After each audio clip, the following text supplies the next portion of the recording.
예, 오늘 말씀의 제목인데요. 여러분 한번 따라해 주십시오. 사랑의 대상. 여기서 말하는 대상은 빅프라이즈가 아닙니다. 그러니까 금은 동상 대상 이럴 때 하는 대상이 아니고 상대를 얘기하는 겁니다. 사랑의 대상. 한 번 더 따라해 주십시오. 사랑의 대상. 예, 오늘 우리는 요한복음을 읽었습니다. 먼저 말씀드릴 게 있는데요. 오늘 제가 금요일날 항상 준비하던 말씀의 패턴을 조금 벗어납니다. 조금 벗어나서 다른 방식으로 여러분에게 말씀을 증거하고자 해요. 왜 그러냐? 이게 말씀이 어렵습니다. 어렵기 때문에 이 말씀을 제가 이렇게 항상 더 우화같이 이렇게 풀어서 여러분에게 설명을 드리는데 저의 한계치를 벗어났습니다. 그래서 이거는 말씀을 말씀처럼 그냥 강의 형식으로 여러분에게 지금 증거해야 할 것 같아요. 자, 오늘 사도 우리가 요한복음을 읽었습니다. 요한복음은 누가 썼을까요? 사도 요한이 썼습니다. 여기서 헷갈리시면 이제 곤란해집니다. 요한복음은 사도 요한이 썼습니다. 이 사도 요한이 요한복음을 적으면서 이 요한복음을 적은 목적에 대해서 말씀하는 성경 말씀이 있습니다. 그게 요한복음 20장 31절입니다. 우리 한번 다 같이 읽겠습니다. 시작. 오직 이것을 기록하는 너희로 예수께서 하나님의 아들 그리스도이심을 믿게 하려 하리요 또 너희로 믿고 그 이름을 힘입어 생명을 얻게 하려 함이니라. 아멘. 요한복음에 쓰여진 목적은 예수께서 하나님의 아들 그리스도이심을 우리로 하여금 어떻게 하기 위함이라? 믿게 하기 위함이라고 말합니다. 그 이름을 믿음으로 말미암아 그 이름 예수 그리스도의 이름을 힘입어 생명을 얻게 하기 위해서 이 요한복음을 기록했다라고 사도 요한은 우리에게 보여주고 있습니다. 여러분, 그러면서 요한복음 1장 21절은 우리가 너무나 잘 알고 있는 말씀으로 우리에게 다가옵니다. 영접하는 자, 곧 그 이름을 믿는 자들에게는, 아는 자들에게는, 들은 자들에게는, 아니요, 믿는 자들에게는 하나님의 자녀가 되는 권세를 주셨다라고 하나님의 자녀가 될 수 있는 유일한 방법을 우리에게 소개합니다. 여러분, 그렇다면 여기서 말하는 이 요한복음 20장 요한복음이 적힌 기록의 목적이 되는 20장 31절과 복음이 되는 요한복음 1장 12절에 동일하게 등장하는 이 노란색 글씨로 표시된 거 보이시나요? 그 이름을 힘입어 영접하는 자 곧 그 이름을 믿는 자들에게는 그 이름은 무엇을 의미하는 것일까? 그 이름은 예수님의 이름, 예수님일 텐데, 여러분, 우리가 이 히브리어 유대 문화에서는 이름이라는 것이 그 사람의 전 존재를 의미합니다. 그래서 그 이름이라고 할 때 그 이름을 믿는다, 그 이름을 안다, 그 이름에 속하져 있는 것은 그 사람의 인품과 그 사람의 언행에서 나오는 됨됨이와 그 사람의 능력과 그 사람의 권위가 그 사람의 이름 안에 다 포함되어 있는 것입니다. 그러니까 그 이름을 믿는다는 건 그 사람의 인품을 믿는다. 그 이름을 믿는다는 것은 그 사람의 됨됨이를 믿는다. 그 이름을 믿는다는 것은 그 사람의 능력을 믿는다. 그 이름을 믿는다는 것은 그 사람의 권위를 믿는다. 이런 의미들이 다 포함되어져 있다라는 것이죠. 그러니까 우리가 예수님의 이름을 믿는다는 것은 예수님이 하나님이심을 믿는 것입니다. 우리가 그 이름을 믿는다는 것은 예수님의 가르치심을 믿는다는 뜻입니다. 우리가 예수님의 이름을 믿는다는 것은 예수님의 성품과 예수님의 권능과 예수님의 권위를 믿는다라는 의미이지요. 이렇게 예수님의 모든 능력과 말씀과 성품을 누리고 체험하게 되는 게 요한복음이 얘기하는 생명을 얻는 것이고, 그것이 바로 자녀의 권세라고 말씀하고 있는 것입니다. 그렇다면 여러분, 하나님이신 예수님께서 우리 인간들을 어떻게 이해하고 계실까요?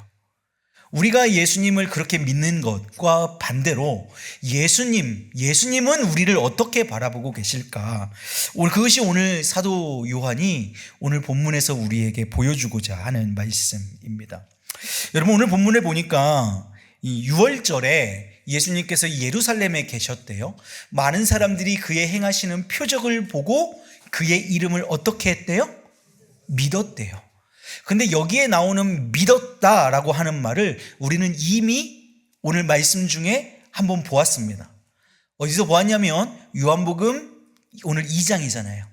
그 이전인 1장 21절에 영접하는 자, 곧 그 이름을 믿는 자들에게는, 그의 이름을 믿었다, 그의 이름을 믿는 자들에게는, 이게 동일한 단어입니다. 제가 원어 여러분에게 설명하는 것들을 조금 자제하려고 하는데 피스티오라고 하는 단어가 믿다, 영어로 하면 그냥 believe예요. 우리가 흔히 말하는 예수님을 믿습니다라고 할 때 우리가 쓰는 원어가 이 피스티오입니다. 그러니까 여기에 나오는 그의 이름을 믿었으나 그의 이름을 믿는 자들에게는 동일한 단어 이 피스티오가 사용되었다라는 겁니다. 그런데 오늘 우리가 읽은 본문에 이 피스티오가 동일하게 사용되는 구절이 있습니다. 성경을 한번 보십시오. 어떤 단어일까 한번 유추해 보세요. 23절부터 5절까지 한번 읽어볼게요. 6월절에 예수께서 예루살렘에 계시니 많은 사람이 그의 행하시는 표적을 보고 그의 이름을 믿었다. 그러나 자 24절부터 이 피스티오가 어떤 단어로 치환되었는지를 한번 생각을 해보십시오. 예수는 그의 몸을 그들에게 의탁하지 아니하셨으니 이는 친히 모든 사람을 아심이요 또 사람에 대하여 누구의 증언도 받으실 필요가 없으시니 이는 그가 친히 사람의 속에 있는 것을 아셨음이니라. 어떤 걸까요? 감이 잘 안 오시죠? 어떤 단어냐면 24절에 예수는 그의 몸을 그들에게 의탁하지 아니하셨으니의 의탁이 이 피스티오, 믿다라는 단어입니다. 그러니까 우리가 이렇게 의역이 되어 있는데 우리가 이것을 그대로 있는 원문 그대로 우리가 읽어보면 이런 것입니다. 예수님이 행하시는 표적을 보고 예수님의 이름을 많은 사람들이 믿었다. 그러나 예수님은 그의 몸을 그들을 믿지 않으셨다. 자, 정리합니다. 어떻게 된다고요? 많은 사람이 예수님을 믿었다. 그러나 예수님은 그 사람들을 믿지 않았다. 가 된단 말입니다. 여러분 기분이 좀 나쁘지 않으십니까? 거기에 모인 많은 사람들이 예수님이 행하시는 표적을 보고 예수님을 믿었어요. 자녀가 되는 권세를 얻는 능력의 예수의 이름을 믿었습니다. 그런데 예수님은 그 사람들을 믿었다 안 믿었다? 안 믿었다라고 얘기를 한단 말이에요. 저 처음에 읽으면서 좀 기분이 나빴습니다. 이 예수님이 우리가 그렇게 예수님을 믿었으면 예수님도 우리를 조금 믿어주셔야 되는 거 아닌가? 예수님이 의리가 없네. 우리가 믿은 만큼 예수님도 우리를 믿어주셔야지. 그런 생각을 했다라는 겁니다.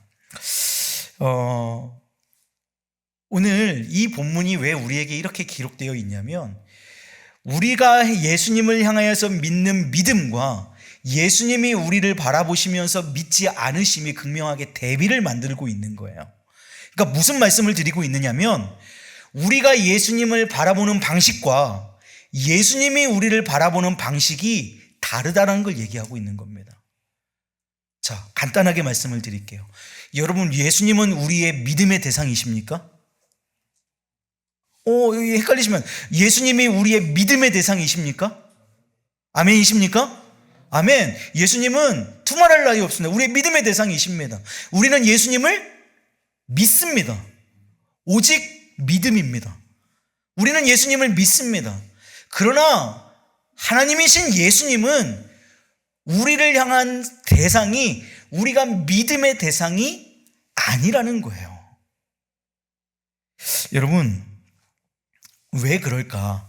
왜 예수님은 우리를 믿지 않으셨을까? 바로 이어지는 24절 중반 하반절 또 25절 말씀에서 그 이유를 우리에게 말씀합니다. 이렇게 기록해요. 이는 친히 모든 사람을 아심이요. 무슨 말씀이에요? 예수님이 우리를 아신단 말이에요. 예수님이 우리를 믿지 못하시는 이유가 우리가 어떤 존재인지를 이미 아신단 말이죠. 그리고 25절, 또 사람에 대하여 누구의 증언도 받으실 필요가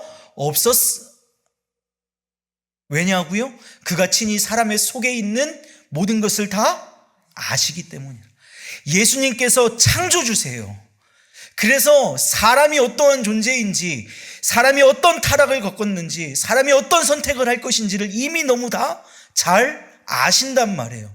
그러니 사람을 믿을 수가 없는 거죠. 하나님이신 예수님은, 사람은 예수님을 믿는데 예수님은 사람을 믿지 않으신단 말이에요. 오늘 잘 들으셔야 돼요. 이거 곡해하시면 안 됩니다. 자, 정리할게요. 하나님은 사람이 누군지를 아세요. 어떤 존재적인 것인지를 아세요. 그러니 사람은 하나님을 믿는데 하나님은 사람을 믿을 수 없단 말이에요. 사람이 어떤 존재인데요? 자, 이는 그가 친히 사람의 속에 있는 것을 아셨으면. 사람의 속에 뭐가 있는데요? 여러분, 사람 속에 뭐가 있어요? 죄가 있죠. 사람 속에 죄가 있단 말이에요. 그러니 사람을 믿을 수 없는 것이지요. 여러분, 마가복음 7장 21절에서 23절에 이렇게 얘기합니다. 속에서, 곧 사람의 마음에서 나오는 것은 악한 생각. 한번 다 같이 합시다. 시작. 곧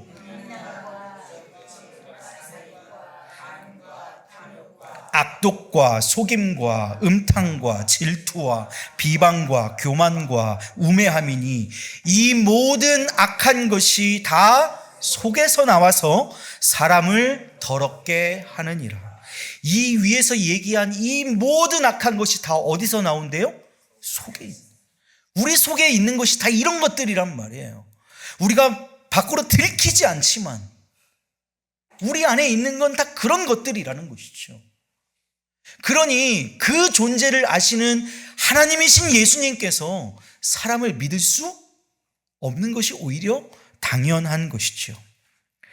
사랑하는 여러분, 기분이 좀 나쁘시겠지만 때로는 내가 그렇게 주님을 믿는데 주님은 나를 믿어주시지 않는 것에 대해서 때로는 이렇게 억울한 마음도 때로는 우리에게 들 수 있겠지만, 그런데요, 사랑하는 여러분, 저에게는 하나님이 나를 믿지 않으신다는 것, 오늘 성경으로 보면, 우리가 보고 있는 개역개정의 성경으로 보면 주께서 내게 의탁하시지 않으신다는 것, 여러분, 이게 저에게는 복음입니다. 주께서 나를 믿지 않으시는 것이 저에게는 복음이라는 말입니다.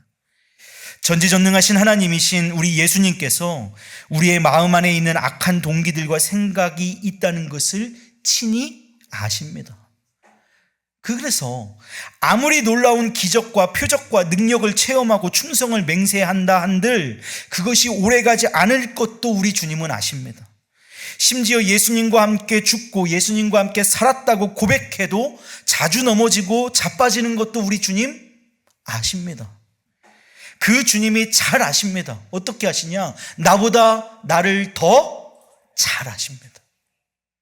그 예수님께서 내가 언제가 되면, 때가 되면 내가 언제나 거룩해지고 또 점도 없이 흠도 없이 살게 될 것이라고 주님은 우리를 철석같이 믿지 않으신다라는 겁니다. 때가 되면 성화된 거룩한 모습에 변화된 나를 믿지 않으신단 말이에요. 사랑하는 여러분, 우리는 믿는데 주님은 우리를 믿지 아니하시는 것이 결론이라면 여러분, 그건 복음이 될 수 없겠죠. 여기에 아주 중요한 포인트가 있습니다. 오늘 말씀 아주 키포인트가 있습니다. 그건 예수님께서 사람을 믿지 아니하시는 것은 우리를 포기하셨기 때문이 아니라는 사실입니다. 믿어봤자 또 저 사람들은 나를 버리고 도망갈 것이니, 또 죄짓고 또 나에게서 벗어날 것이니, 믿어봤자 또 상처받고 버림받을 것이니, 그래서 우리를 안 믿는 것이 아니란 말이죠. 주께서 우리를 안 믿으시는 이유가 궁금하지 않으세요? 주님이 우리를 믿지 아니하시는 이유, 주께서 당신을 우리에게 의탁하지 않으시는 이유, 그것은 모든 것을 덮고 뛰어넘을 사랑이 우리 예수님께 있기 때문인 줄로 믿습니다. 오늘 말씀이 좀 어렵죠. 주께서 우리를 믿지 않으세요. 근데 그 믿지 아니하시는 이유가 니네 또 떠날 거잖아 하고 상처받으실 것이 두려워서 그러시는 것이 아니라, 우리를 믿지 아니하시는 이유가 나가 너를 믿기보단 내 사랑으로 내가 너를 그냥 덮어버릴 거야 라고 말씀하시기 때문이란 말이에요. 우리를 향하신 믿음, 그것이 문제가 아니라 우리를 향하신 사랑으로 우리를 덮어버린단 말이죠. 이게 우리와 다른 것이 똑같은 실수를 반복해도 회개할 때마다 70번씩 7번이라도 기꺼이 용서하실 수 있는 넉넉한 사랑이 우리 예수님께는 있으시기 때문에 우리를 안 믿으시는 거예요. 넘어져도 다시 일으켜 주실 그런 능력이 예수님께 충분히 있기 때문에 사람을 믿지 않으시는 겁니다. 또한 그분에게는 정확하게 모든 것을 판단하시고 심판하실 권위와 능력이 있기 때문에 사람을 믿지 않으신단 말이에요. 여러분, 오늘 말씀을 한번 살펴보세요. 6월절에 예루살렘에서 예수님께서 하나님이신 예수님께서 놀라운 표적들을 행하세요. 그리고 많은 사람들이 그 표적을 인하여 예수님을 믿었습니다. 그러나 예수님께서는 그 사람들에게 의탁하지 않으시고 그 사람들을 믿지 않으셨습니다. 아무리 그 옆에 가까이 있었던 12제자라고 하더라도 예수님께서는 그들을 절대적으로 믿거나 의지하지 않으셨습니다. 왜냐하면 사람에 대한 이해, 사람이 어떤 존재인지 아셨고 우리로서는 상상할 수 없는 더 큰 사랑과 능력이 주께 있으셨기 때문입니다. 여러분, 이 사실이 복음인 줄로 믿으시기를 주님의 이름으로 축복합니다. 나조차 믿을 수 없는 나. 여러분은 여러분을 신뢰하십니까? 여러분은 여러분 자신을 신뢰하세요? 믿으세요? 여러분 자신을 그렇게 나는 이길 수 있어, 나는 승리할 수 있어, 나는 어떻게 할 수 있어, 여러분 믿으십니까? 오늘 다짐했다가도 1시간 있다 쓰러지는 것이 우리의 모습 아니던가요? 하루를 채 넘기지 못하고 내가 한 약속이 무엇인지 그저 까먹어 버리는 것이 우리의 모습 아니던가요? 여러분, 우리는 우리조차도 나조차도 신뢰할 수 없는 것이 우리라는 존재라는 것이죠. 여러분, 나조차 믿을 수 없는 나를 주께서 의탁하신다면, 나조차 신뢰할 수 없는 나를 주께서 의지하신다면, 믿으신다면 여러분, 그건 복음일 리가 없습니다. 언제 무너질지 모르는 악독이 가득한 내 속을 알고도 의지하신다면, 사람을 믿는다면 여러분, 그것은 복음일 리가 없습니다. 그러나 사랑이시며 능력이시며 구원이시며 심판이시며 창조이신 예수님이 나를 믿지 않으시고 오로지 그분의 사랑과 능력으로 나를 덮으시는 것이, 간단하게 정리합니다, 오직 은혜인 것이 여러분, 저와 여러분에게 복음인 줄로 믿습니다. 오늘 말씀이 좀 어렵잖아요. 제가 한 가지 예화로 이런 좀 정리해보고 오늘 말씀을 정론해 볼게요. 예전에 제가 참 존경했던 이제 선배 목사님, 선교사님으로 이제 나가셨다가 이제는 국내에 돌아오셔서 교회에 이제 부임하셔서 사역을 하고 계신데, 이 선교사님이 참 많은 어려움을 겪었어요, 선교지에서. 그래서 이 선교사님에게 이런 질문을 했었습니다. 아니, 그 사람들, 그 민족이 선교사님 그렇게 이용해 먹고 그렇게 배신하고 그러는데 어떻게 끝까지 사랑하실 수가 있습니까? 제가 정말 그 사랑의 헌신의 모습을 보면 존경스럽게 맞지 않거든요. 물어보는 거예요. 그렇게 배신당하면서, 그렇게 등에 칼 맞아가면서, 순교의 현장을 들락날락하면서 어떻게 그 민족을 지금도 사랑하실 수 있습니까? 그랬더니 그 선교사님께서, 선배께서 그 비법을 이렇게 얘기하셨습니다. 기대하지 않으면 실망도 크지 않고 사랑할 수 있어. 이게 좀 이렇게 억양이 조금 다르게 들리실 수 있는데, 기대하지 않으면 실망도 크지 않고 사랑할 수 있어. 이 말은 무슨 말이에요? 그들을 믿지 않는다는 얘기예요. 그들을 믿지 않아. 내가 이만큼 했으면 이만큼 돌려줄 거라고 믿지 않아. 여러분, 지지난주 제가 금요일날 증거한 말씀의 제목이 무엇인지 기억하세요? Give and take. 맞나요? 우리가 믿음의 조건은 give and take예요.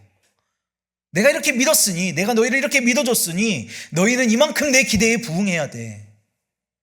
그런데 무슨 말이에요? 주고 잊어버리는 거예요. 주고 또 주는 거예요. 어떻게 가능한가요? 그러면서 이렇게 말씀하셨습니다. 그렇게 하기 위해서는 내 안에 더 큰 여유가 있어야 하고 내 안에 더 큰 사랑의 충만이 있어야 해. 그래서 나는 예수님의 사랑으로 날마다 충만해야 그렇게 할 수 있어. 사는 여러분, 오늘도 주님은 저와 여러분에게 이렇게 말씀하고 계십니다. 이렇게요. 내가 너를 믿지 않는다. 너에게 의탁하지 않는다. 근데 여기서 끝나면 복음이라고요? 아니라고요. 이렇게 말씀하십니다. 그렇지만 그보다 더 큰 사랑으로 변함없이 사랑하고 있다. 여러분, 오늘 말씀의 제목이 기억나십니까? 오늘 말씀 제목 기억하세요? 사랑의 대상. 여러분, 사람은 믿음의 대상이 아닙니다. 믿으십니까? 사람은 믿음의 대상이 아니에요. 나조차도 믿을 수 없는 내가 믿음의 대상이 된다? 어불성설이죠. 사람은 믿음의 대상이 아닙니다. 그럼 사람은 어떤 대상이에요? 사랑의 대상인 줄로 믿습니다. 여러분, 황 목사 믿지 마십시오. 저런. 황 목사 믿지 마십시오. 그런데 여러분, 부탁드립니다. 사랑해 주십시오. 사랑해 주시기를 부탁드립니다. 때로는 어긋날 수 있습니다. 때로는 무너질 수 있어요. 때로는 무릎 꿇을 수 있습니다. 그런데 그때마다 여러분, 기브 앤 테이크의 관계라면 저 맨날 벌 받아야죠. 근데 여러분에게 감히 뻔뻔하게 말씀드립니다. 사랑해 주십시오. 사랑은 허다한 허물을 덮는 줄로 믿습니다. 주님이 우리를 덮으신 거예요. 그럴 능력이 있으시기 때문에 우리를 믿지 않으시는 겁니다. 여러분, 그래서 오직 은혜입니다. 그 사랑이 이 땅에 내려오신 것이 성탄입니다. 얼마나 큰 기쁨의 소식인지 한 번 더 깨달으실 수 있기를 원합니다. 이 대림의 절기에 사랑으로 우리에게 오신 그 놀라우신 주님을 마주할 수 있는 복된 대림절에 성탄을 한 주 앞둔 우리 의왕중앙교회 믿음의 식구들 되시기를 주님의 이름으로 축복합니다. 오늘 결론을 이렇게 지어볼까요? 저는 사랑의 대상이 맞습니다. 그러나 우리 하나님은요, 우리의 믿음의 대상이 확실합니다. 그분이 우리 구주, 우리 예수님이신 줄로 믿습니다. 주님을 더욱 믿는, 그래서 주님으로부터 더욱 사랑받으시는 복된 저와 여러분, 우리 의왕중앙교회 믿음의 식구들 되시기를 주님의 이름으로 축복합니다.